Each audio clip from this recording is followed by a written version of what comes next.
Hi guys, this is a long one, but stick with me. I promise it'll be worth it. Remember your first puppy love? Just thinking about them would make you giddy, and being half of a whole gave you clout at school. You had a partner, a best friend, and social proof that you mattered. That's how Lauryn Licari and Owen McKenny felt. Child athletes that met in middle school, they were known as the golden couple in high school. But then the text started, harassing messages that wouldn't stop.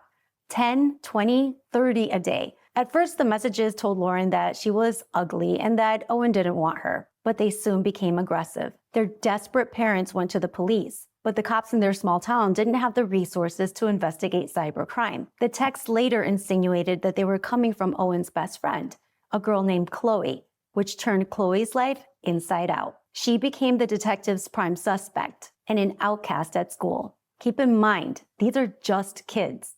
The messages got really graphic and finally violent, repeatedly berating Lauryn that she was worthless, disgusting, and that she should just kill herself.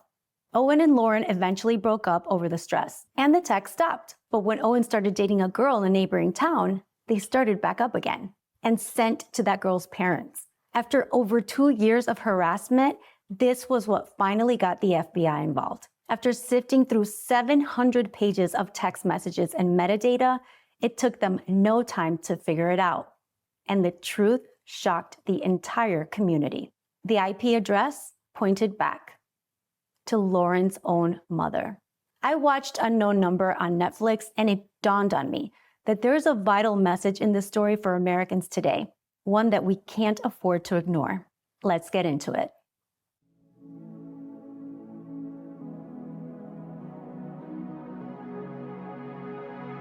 When detectives got the news from the FBI, they were so shocked they couldn't even process it. Isabella County is a small community. Everybody knows each other, and Kendra Licari was one of the most caring parents in town. She was involved in all of Lauryn's school activities and even helped coach the teams. She and Lauryn were close-knit. How could this be true? Armed with a search warrant, Sheriff Mike Main went to the Licari home to deliver the news. He spoke to Kendra alone first, who quickly folded. Then he had Lauryn join them so that he could try to explain the situation. But, can you even imagine having to tell a 15-year-old girl that her own mother had sent her hundreds, if not thousands, of harassing texts, and that the person she most feared was in the same house with her? The sheriff was gentle, but the body cam video clearly shows a girl stunned into silence. You can almost see the wheels turning in her head as she tries to make sense of something so illogical and horrific. To ensure things wouldn't get out of hand, Sharon Main called Lauryn's father, Sean, at work and waited for him to arrive before breaking the news. Can you imagine the tension? So Sean arrives and the sheriff talks to him outside. And let me tell you that man was physically transformed by rage, grief, and confusion. He asked the sheriff to follow him inside, where he confronted Kendra and immediately, calmly, like way more calmly than I would have, told her to call her parents because she had to go. Kendra cried that she couldn't leave her daughter as she stroked Lauryn's hair, which was a scene so weird that it was sickening to watch. But Sean acted quickly because he knew two things. Lauryn's in danger, and that danger had to be removed, period. Eventually, Kendra Licari served over a year for cyberbullying and harassment, during which she continued to have contact with her daughter, which confuses me to no end because that's just bizarre. Recounting the experience, Sean still gets emotional and tears up. Who wouldn't? Lauryn, on the other hand, is strangely calm. She says that she misses her mother and that no matter what anyone else thinks, she needs her mother and wants to rebuild their relationship. But when asked if she's ever addressed the kill yourself message with her mother, Lauryn answers, not yet. It's heartbreaking. Psychologically speaking, there is a lot going on here. Kendra won't go to counseling, so we can only guess, but some professionals think that this is a case of cyber Munchausen by proxy. Munchausen by proxy is when a parent makes their child intentionally sick in order to get attention and to have the child depend more on them. In Kendra's case, she used technology to accomplish this. But Owen and his mother have a different opinion. He recounts the inappropriate ways that Kendra would lavish attention on him, and they think that Kendra was in love with a child, which is just another obscene possibility. I don't think Sean Licari's anger needs to be analyzed because, hello, in fact, I think out of all of them, he handled this the best. But Lauryn's reaction is where today's lesson lies. What happens when the truth is too painful, too frightening, and too life-shifting to accept? You just don't. It's called cognitive dissonance. When everything you thought was true is suddenly exposed as a lie, it's tough for most people to accept it. Why? Because most people create their identity based on beliefs and opinions that were handed down to them, either by their family, their friends, society, or institutions, instead of self-reflection and self-awareness. Adhering to these beliefs makes them part of a group and gives them a sense of security, clout, and social proof. But when you link your identity to anything outside of your own control, you'll uphold any lie, no matter how blatant, to keep that thing alive. Because if you don't, then who would you be? Answering this question would require the type of inner work that most people put off their entire lives. But it's the work that prevents others from having the power to manipulate you. Americans today are suffering from shell shock. We're slowly becoming aware of some very hard realities that have been true for decades without our knowledge. Like Lauryn, we're coming to grips with the understanding that something's not right at home. The things we once believed have turned to dust in our hands, and the values we once thought we stood for seem like nothing more than rhetoric and illusions. And what's most striking and even embarrassing is that the rest of the world already knew this. As usual, we the people were the last to find out. Some Americans, like Sean, can pivot quickly, spot the threat, and immediately take action to save whatever good they can of the life that they had. But most of us, like Lauryn, reject the truth. We make excuses and we ignore. We can understand this about Lauryn because she's a child, but we're not.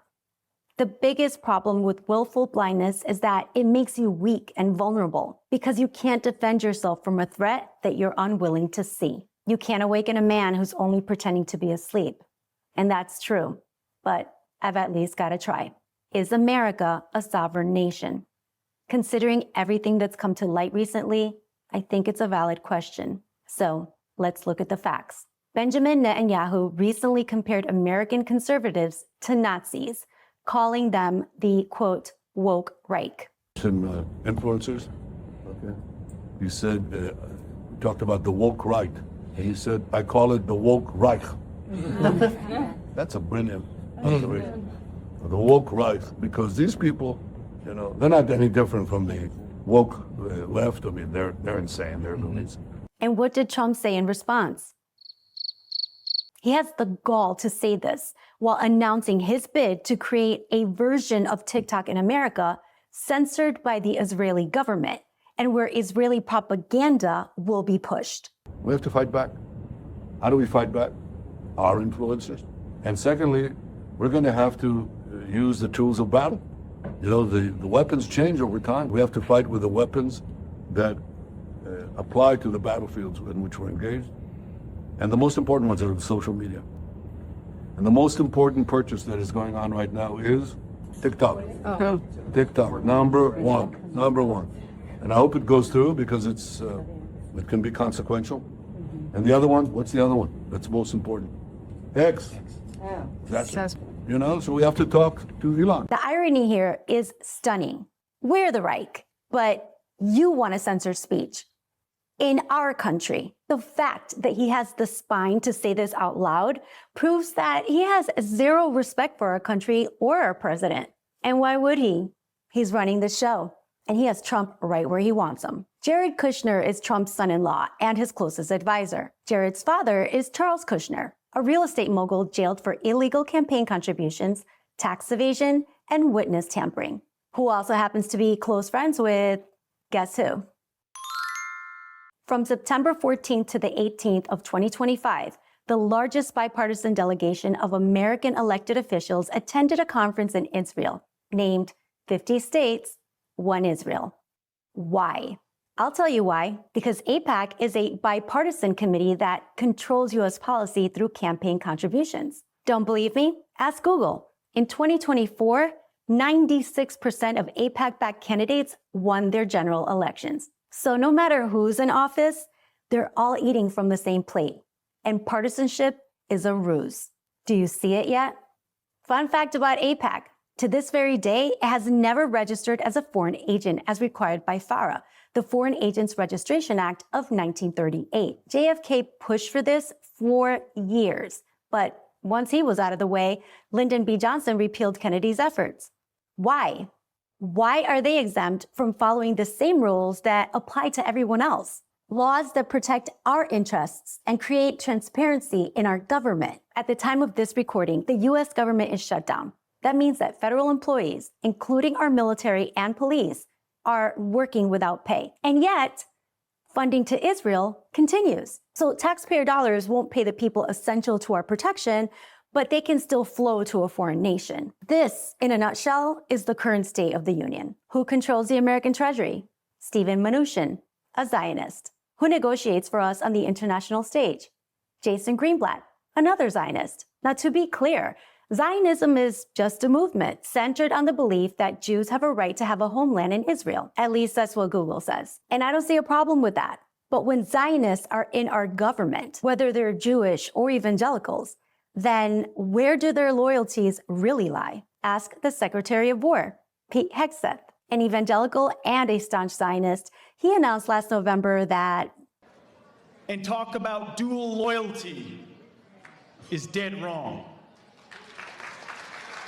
What this organization represents, what Western civilization represents today, is an understanding that Zionism and Americanism are the front lines of Western civilization and freedom in our world today. No, actually no. Americans have every right to ensure that their representatives' only loyalty is to the United States. How is this even a question? He went on to say that Trump is a, quote, true friend to the state of Israel. But why does this even matter? He's the president of the United States. The only true friend he needs to be is to us. It's like we voted for Trump but got Netanyahu instead. Who knew? In his last term, the Trump administration expanded the definition of hate speech to include even criticizing the state of Israel. Are you kidding me? This isn't constitutional. Which reminds me, if you guys haven't read about the Sumrall case in March, look it up. The court ruling is so outrageous that I've no doubt it'll be contested. It has to be, because it opens the door to making flag burning in the US illegal. But not all flags, just the Israeli one. Which is ridiculous, because the US Supreme Court already ruled on this issue back in 1989. Quote, if there is a bedrock principle underlying the First Amendment, it is that the government may not prohibit the expression of an idea simply because society finds the idea itself offensive or disagreeable. Now, if you're thinking, I don't care because I don't go around burning flags, consider how these laws are affecting business. Florida's Governor DeSantis signed SB 1678, prohibiting the state from funding educational institutions, nonprofits, state agencies, and foreign governments that boycott Israel. Weirder still is that it also creates a scrutinized companies list, a literal hit list of companies that boycott Israel. This is nuts. You can't punish private companies for their political stances or for the people they do business with. If you're saying, well, actions have consequences, then sure, yeah, I agree. And if these companies are harming our nation in any way, of course the state has the right to withhold funding. But Israel isn't the US. DeSantis is making American companies bend a knee to a foreign nation. What happened to free market capitalism? And it wasn't just DeSantis. Trump tried this too in August of this year when he announced that the American cities and states that boycott Israel would be denied federal disaster preparedness aid from FEMA. That is insane. Yes, he had to walk it back, but that's not the point. Why would an American president even propose this? How is this America first? These are real questions, you guys. These are real concerns. I mean, what the is going on here? In my opinion, the last POTUS unbeholden to a foreign nation was Eisenhower. And if you've never heard his farewell address, you should. I'll post it in the description box below.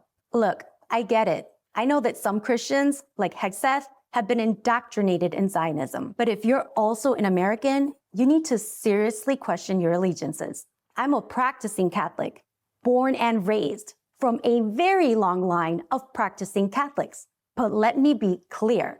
If the Pope proclaimed tomorrow that my faith requires me to desert the interests of my country in favor of another, That's the day I leave the Catholic Church, because reverence to God has nothing to do with abandoning your nation, and anyone who tells you otherwise is lying. George Washington left office in 1796, imparting a sage warning in his farewell address. The great rule of conduct for us in regard to foreign nations is to have with them as little political connection as possible. He was right. We ignored that warning, and we're paying a heavy price for it. You guys, it is time to rip off our blinders. So how do we do this? Shut off the news. It's just propaganda. Talk to your neighbors. Stop looking for reasons to divide. It's an old tactic and it makes us weak. Stop glorifying politicians. They're not your friends. They're in it together. There is no partisanship in the halls of power. There is only power. And partisanship is an illusion to keep us distracted. Spend time alone and ask yourself the hard questions. What does it even mean to be an American? What are your real priorities? And most importantly, what's your gut telling you? Trust yourself. You know more than you think you do. If we aren't a sovereign nation, if our government really is occupied and controlled by a foreign entity, the good news, at least for Americans, is that history repeats itself. And we've been here before. In 1775, the colonists were occupied too. Their tax dollars siphoned off to a foreign country that ruled over them. The people had no say in their government. Their needs were subordinate to a nation thousands of miles away. Sound familiar? But the colonists overcame that by putting their differences aside, pulling together and prioritizing their sovereignty above petty infighting. Just like Sean Licari, they were willing to spot the threat, pivot, and remove it. Are we? See you on the next vid.